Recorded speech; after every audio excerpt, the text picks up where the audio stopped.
watching the CV Church Sunday Message, a place to belong, believe, and become. Thanks for joining us. Christmas, the day when relationship with our Creator became real and joined us on earth. True love became a baby's arms, arms that came here to embrace us in understanding, forgiveness, and compassion, to be with us and for us forever. His name is God with us. He's with us as we reject Him, doubt Him, and struggle with our anger towards Him. He's with us as we accept the friends He sends. He's with us, celebrating in our singing and to Him and comforting us. Christmas, the day peace between God and man was made possible. The day God started a new plan for us to connect to Him, Jesus. He became one of us. Jesus brings peace beyond our understanding. Peace that helps us in a troubled world. Peace because He has overcome the world. He has overcome fear. He has overcome death. He has overcome loneliness, the pain that we feel so deeply. Be filled with courage. Trust Jesus, our wonderful counselor who understands what we do. Jesus will carry our worries and our fears.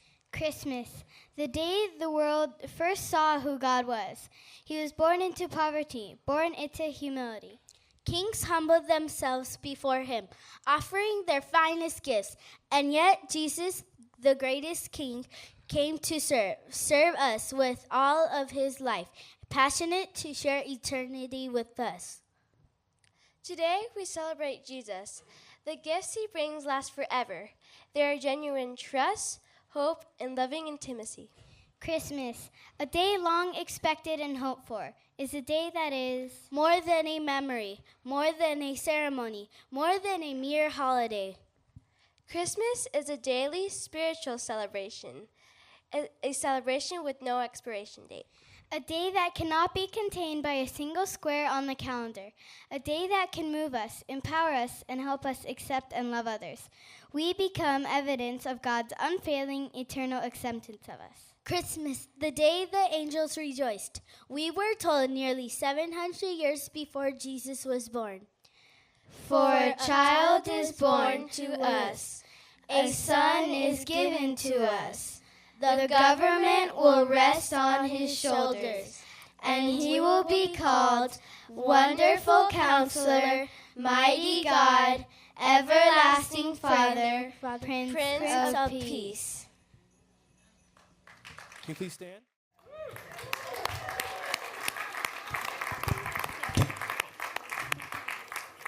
Well, Merry Christmas, everybody. Welcome to Crescenta Valley Church. My name is Scotty Alvarez, and our senior pastors, Scott and Kathy Wood, and their adult children, Whitney, Benjamin, and his new wife, Kelsey, send their Christmas love to all of us tonight. They're out in Virginia, and we're going to see a video of them tonight. But before that, I'm going to get a little real with you all tonight. For the first 30 years of my life, most of what we've done tonight, up in this point in the service, as good as Joel and the worship team, and they were really good, and the kids reading have been, most of it would have made no sense to me whatsoever. Okay? I would go to my grandparents' church once a year in tiny Minnetonka, Nebraska, population 500. And I would go out of obligation to them, and I wouldn't have the slightest idea what was going on. I would tune out every Away in the Manger, every Hark the Herald Angels Sing, every Gloria in Excelsis Deo. What did these wise men, what did this Mary and Joseph's baby have to do with me? To be honest with you, I just tuned the whole thing out. I'd smile and shake hands, and then I'd go back home and open presents. It was just the hour I had to endure in order to get to the good stuff. Now, if you're sitting here tonight feeling like that, and you're at all like I was, and you're here for your once-a-year family obligation, I understand. I feel you. In fact, tonight is dedicated to you. Now, I'm going to tell you a Christmas story, but it's not the Christmas story that you may have been expecting. In fact, my story doesn't really have a whole lot to do with Christmas. It is a story, though, that would have made sense to me back then, and I'm hoping it will make sense to you. It's a story about a man in crisis. No, it's not Ebenezer Scrooge. The guy I'm talking about is Billy Beane, a professional baseball general manager for the Oakland A's who popularized an approach to acquiring players known as Moneyball. You see, Billy Beane had dreams. He had dreams of being a Major League Baseball player.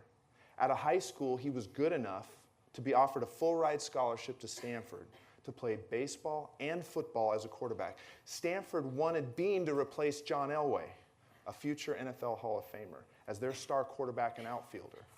But instead, Billy accepted a large signing bonus, $125,000 in 1980. He chased the money by turning pro out of high school. Now, unfortunately for Billy, he never lived up to his own or others' expectations as a baseball player. He made it to the major leagues, which is an amazing accomplishment, but not to someone of Billy's talent coming out of high school. He never lived up to his talent or his billing. He was considered a bust, a failure, a loser. After his playing days quietly ended with the Oakland A's, he became a low-level talent scout for the organization. The A's were a team with a storied history, but one of the lowest player payrolls in the major leagues. By comparison, in 2002, the Boston Red Sox, New York Yankees, and Los Angeles Dodgers averaged $109 million in payroll for their players.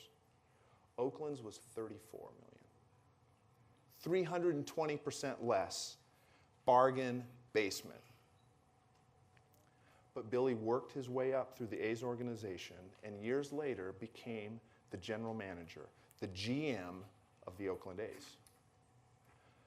But no matter how many games his team won or how many star players he developed, and he developed a lot of them, or how much he begged, the owners would not give him more money to spend on players. Every time he developed a star player, a richer team offered more money, and that player would leave the A's. In Billy's world and in his own mind, he was still a loser, an underperformer with no hope of winning. He was fond of saying to those closest around him, I just want to win the last game of the season. Right? Because every team, they end the season with a loss except one, the winners of the World Series. So how could Billy not end the season with a loss? He decided to think differently. He started acquiring players based on advanced mathematical performance metrics that measured how many runs players contributed to the team, rather than the traditional individualistic performance metrics used by general managers for over a century to evaluate players. Right? In baseball, more runs means more wins. But the old way was to measure a player's individual statistics. The method Billy started using was simple. More runs for the team equals more wins. So he started buying undervalued players whom he could afford, who contributed runs to the team. Now, as obvious as that sounds now, 13 years ago, his methods were unorthodox, blasphemous even to baseball people. Baseball purists hated him.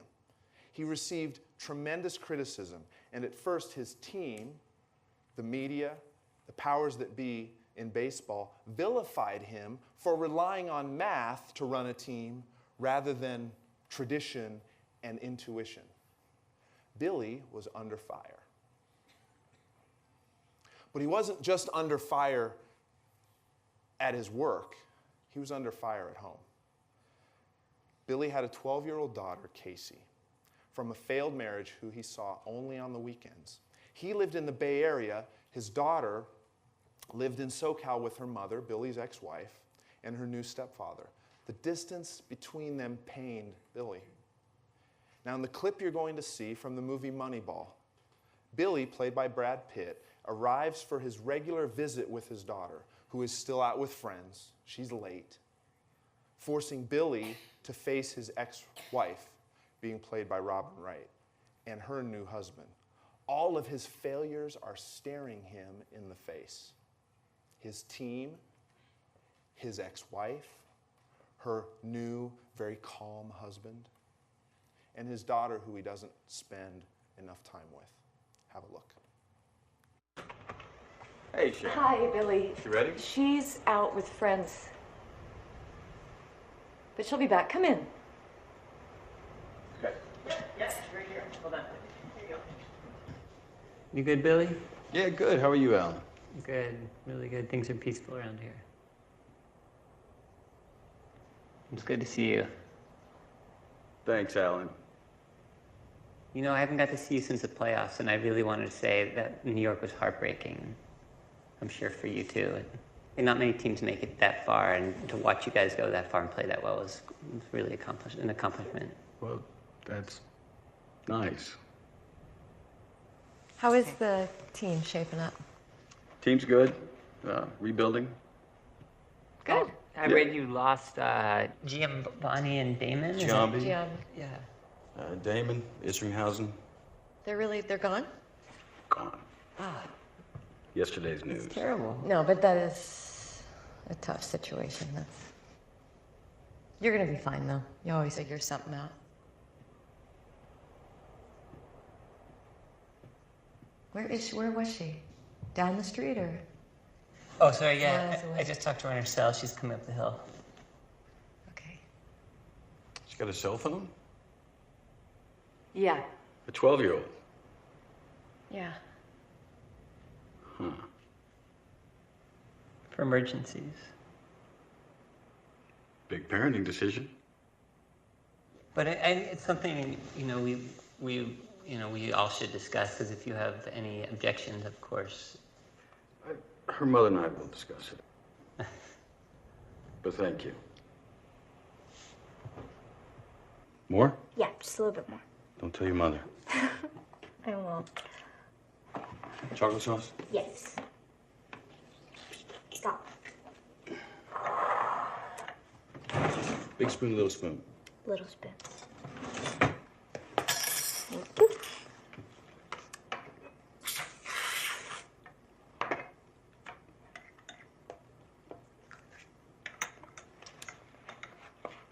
Dad, there's no way you're gonna lose your job, right? What? Well, I don't know. I'm just wondering. Where did you hear that? Well, I go on the internet sometimes and... Well, don't do that. Don't go on the internet, or watch TV, or read newspapers, or talk to people. I don't talk to people. I just read stuff. Honey, everything's fine. Everything's fine. Really, you don't have to worry. But if you lose your job, will you have to move away? Honey, I'm not gonna lose my job. You don't have to worry. Okay. Hey, there's no problem. Okay. All right, I got uptown problems, which are not problems at all. You're not worried, right? No. I'm not Okay. worried. That one's pretty. I like the red. Should we try? Oh, I like this one. Yeah? I like this one. Look how it's red. It's beautiful. This one's Ooh, pretty. let's try it out. Just right here? We go over there?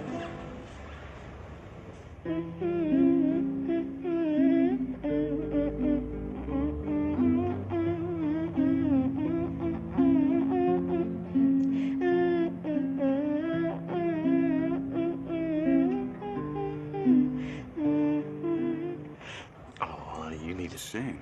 It's so good. It's beautiful. Sometimes I sing. It's fun to sing with your song, but I don't want people to listen to me. Well, honey, I think people would love to listen to you. That's beautiful. Would you sing a little for your dad? Right here in the middle of the store? bit. A little bit.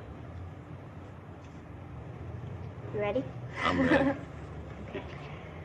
I'm just a little bit caught in the middle. Life is a maze and love is a riddle. I don't know where to go, can't do it alone. I've tried and I don't know why. I'm just a little girl lost in the moment. I'm so scared, but I don't show it. I can't figure it out. It's bringing me down, I know. I've got to let it go and just enjoy the show. You okay, Dad? You're doing it again. What? You're worrying about me. You're in last place, Dad. Do I look worried? Yeah. Because you're getting on an airplane. Those things crash all the time. Please stop worrying about your dad. We're all set. Okay. I love you. Love you too. Your dad's not in trouble. Okay. Billy hurts over his daughter's sensitivity to the criticism he receives as the A's GM. Embattled by the sports media, his owner, his own scouts, and his own on-field manager and coaches who don't trust him, Billy nevertheless presses forward with his ideas. Slowly, they start to work. They work so well, in fact, that later that same season, Oakland puts together a winning streak of 20 straight games, the longest streak in baseball in nearly 70 years.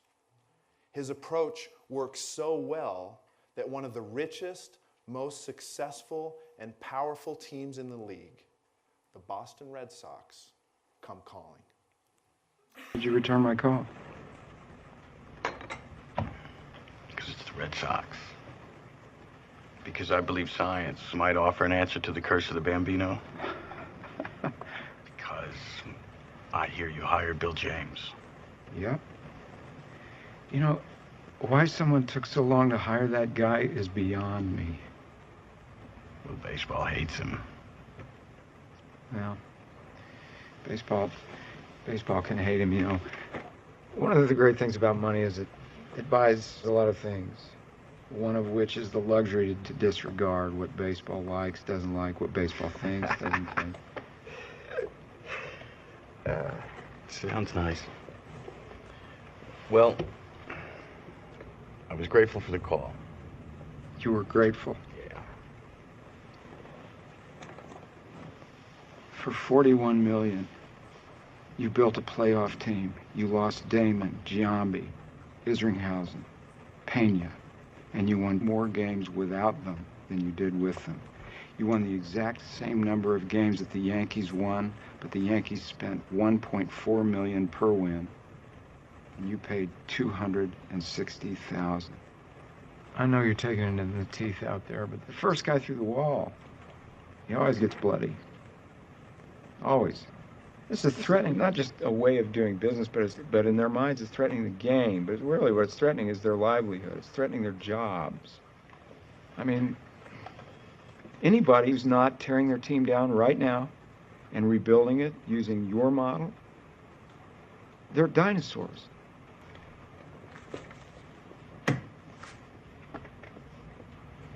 What's this? I want you to be my general manager. That's my offer.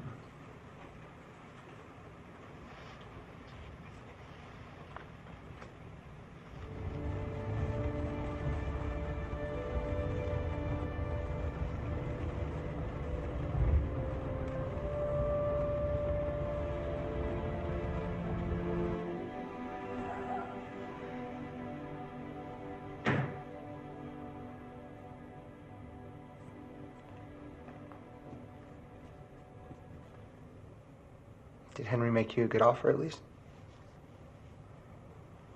Doesn't matter. What was it? Doesn't matter. What was it? Doesn't matter. What was it?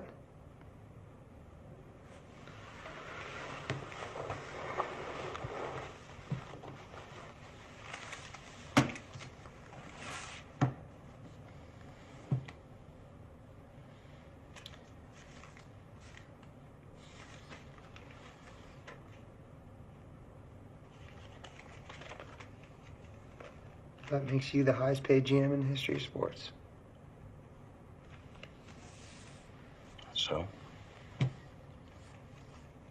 So what? You know, I made one decision in my life based on money. And I swore I would never do it again. You're not doing it for the money. No? No. You're doing it for what the money says. And it says what it says to any player that makes big money. That they're worth it.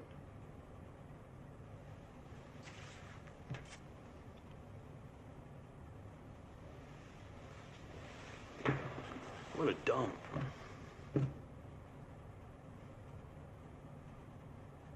I really wanted to win here.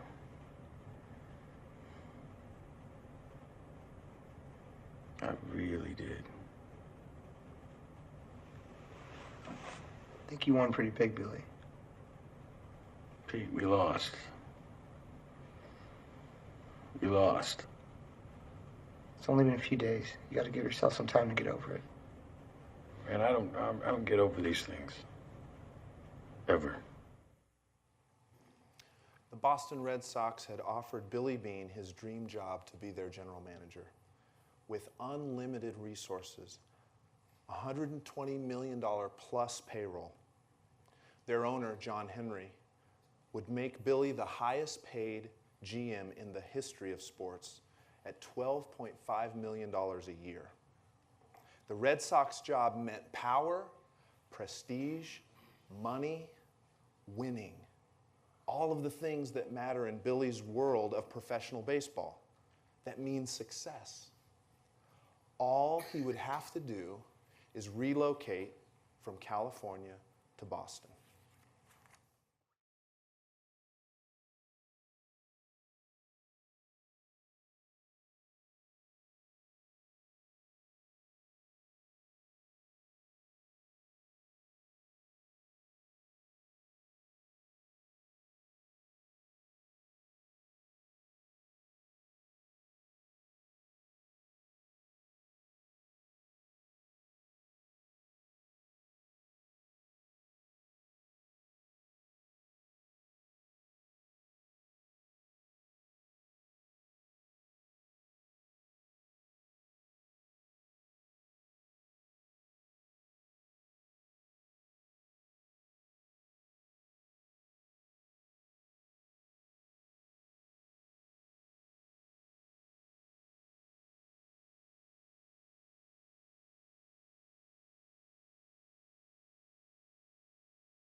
So what does Billy Bean, his daughter Casey, and Moneyball have to do with Christmas?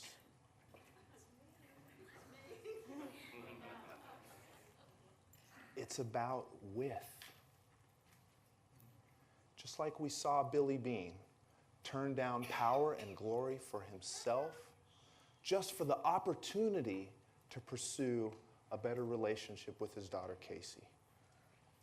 Jesus turned down his divine privileges, power and glory for himself, so that he could pursue a relationship with us, his brothers and sisters, us, the sons and daughters of God. Billy Bean set aside everything that mattered in his world for a chance to redeem the relationship between he and his daughter. Jesus set aside everything that mattered in the entire cosmos for a chance to redeem the relationship between our Father and us. Billy Bean chose to be with Casey. Jesus chose to be with us. Billy chose to stay with Casey, knowing that his daughter loved him. He knew she would treasure their time together if he remained in California. She wrote a song for him saying so. Jesus stays with us, knowing that many of us, just like I did for 30 years, will hate him. He knows that we will reject spending time with him, but still he chooses to remain with us. Jesus chose to remain with me while I hated him, rejected him, ignored him for 30 years. Then one night,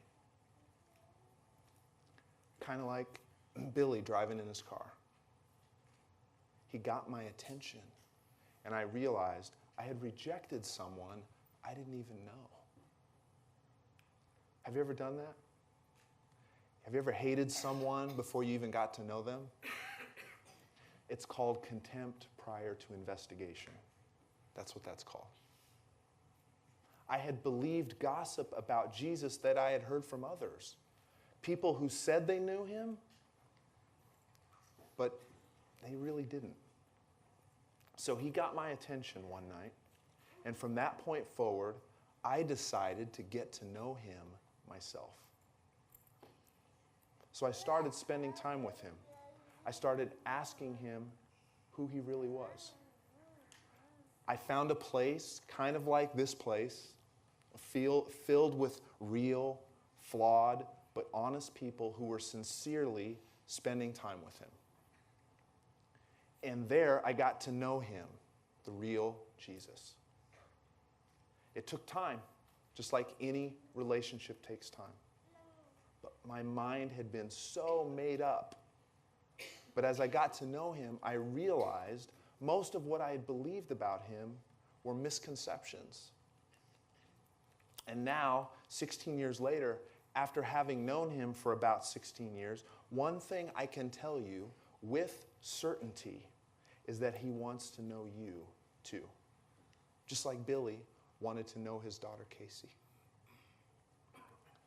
The thought of going to Boston without his daughter brought him to his knees. The thought of going to eternity without you brought Jesus to earth. Tonight we're going to close with Maha and the worship team singing a final song. We're going to do some video announcements, and then we're going to do a CV Church tradition, the candle lighting and singing of Silent Night.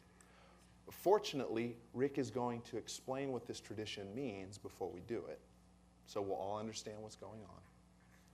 But before we do that, I want to ask you to do something. When you go home with your family, or your friends, or whoever leaned on you, dragged you here tonight, when you go home and have Christmas dinner and exchange gifts and maybe sing a few carols around the tree, I want you to think of Billy Bean, the man who had the world laid at his feet, but chose Casey instead. And when you think of Billy, think of Jesus, the man who had the world laid at his feet, but he chose you instead. Now, if when you think about that over the next couple days, you want to get to know this Jesus that I'm talking about a little bit more, take out your phone. Did you know that in 2014, 64% of adult Americans had a smartphone? And that was about double the number from 2011.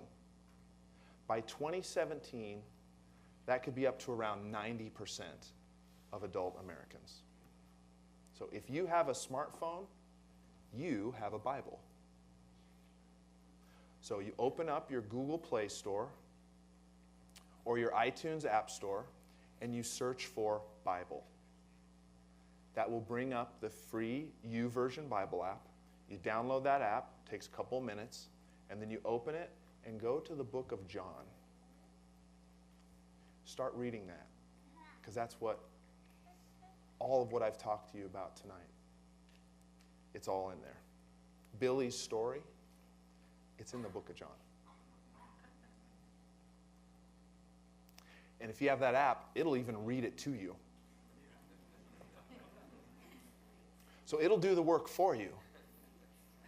But you have to do the work of getting to know Jesus for yourself. Have a great Christmas, everyone.